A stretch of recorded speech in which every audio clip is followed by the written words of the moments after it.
চলো আজকে তাহলে আমরা এই প্রবলেমটা সলভ করি। এটা আসলে আগের থেকে খুব বেশি কঠিন বা নতুন কোনো প্রবলেম না, আমরা আগে ওই ধরনের প্রবলেম পড়েছি। আচ্ছা, এখানে কি বলা হয়েছে দেখি, যে determine the amplitude of the point P, এই পয়েন্টের অ্যামপ্লিটিউড বের করে দেখাইতে হবে। এবং প্রশ্নে বলে দেওয়া আছে যে এই যে 2 কেজি যে ম্যাসটা আছে তার জন্য অ্যামপ্লিটিউড হচ্ছে 5 সেন্টিমিটার। খেয়াল করে দেখো যে এই যে এফ ফোর্সটা আছে, এই এফ ফোর্সটা আসলে এই দুইটা আহ, যে স্প্রিং তাদের ইকুইভ্যালেন্ট একটা কে বা স্প্রিং কনস্ট্যান্ট আমি পাবো, সেটার সাথে কে ইন্টু এ হিসাবে থাকবে। তার মানে কে এক্স হিসাবে আমরা লিখলাম আর কি, কে ইকুইভ্যালেন্ট দুইটা মিলায় যে কে এটা হয় সেটা। এবং এ হচ্ছে এই এটা তোমাকে প্রশ্নে দিয়ে দিয়েছে বেসিক্যালি আর কি, সেটাই হচ্ছে 5 সেন্টিমিটার ছিল। খেয়াল করে দেখো একই সাথে এই কথাটাও সত্যি, যেহেতু এই একই ফোর্স এই দুইটার উপরেও কাজ করতেছে, সো ইন্ডিভিজুয়ালি যদি আমি চিন্তা করি তাহলে এটা কে টু এভাবেও কাজ করে, আবার এটা কে ওয়ান এইভাবেও কাজ করে। তোমাকে বেসিক্যালি বের করতে হবে কিন্তু এই এ এর ভ্যালুটা, তাই তো? এটা হচ্ছে তোমার আননোন। তাহলে আমরা আসলে এইটাকে নিয়ে খুব একটা কাজ নাই, এটাকে আমরা অমিট করে দিতে পারি। আমরা হিসাব করতে পারি এইভাবে, K equivalent A equals to K one A one.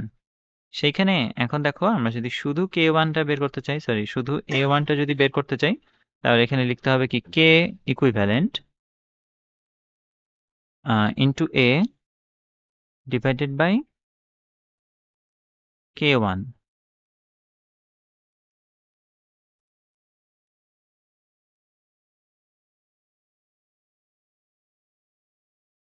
তাহলে কে ইকুইভ্যালেন্ট এখন কত হবে? সিরিজে কানেক্টেড যদি থাকে তাহলে আমাদের ফর্মুলা কিন্তু হচ্ছে ওই প্যারালালে কানেক্টেড দুইটা রেজিস্ট্যান্সের মতো, সো এটা বেসিক্যালি এমন এমন হয়।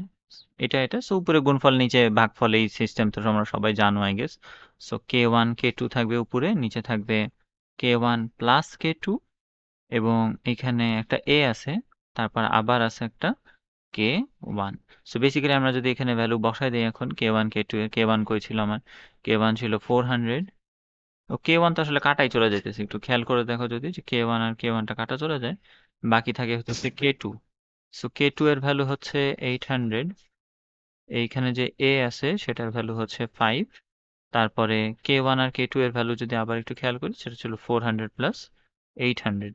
এইটুকুই কেবলমাত্র, এইটা ক্যালকুলেট করলে যা হয় সেটাই অ্যান্সার। এইটা মোস্ট প্রবাবলি আসতেছে হচ্ছে তোমার 10/3, so the answer will be 10/3 centimetre. সুতরাং আমাদের যে পি পয়েন্টের বিস্তার, পি এর অ্যামপ্লিটিউড, সেটা হবে হচ্ছে 3.33 centimetre. So that was the math, pretty মানে খুবই ছোট একটা অঙ্ক এবং অল্প সময়ের মধ্যে হয়ে গেল। সো এইটা ম্যাথটা আপাতত এই পর্যন্তই থাকুক এই ভিডিওটা। আমরা পরের ম্যাথটা একটু কঠিন, সেইটাকে হচ্ছে করব পরবর্তী ভিডিওতে। Till then have a great time, all the very best, tata everyone.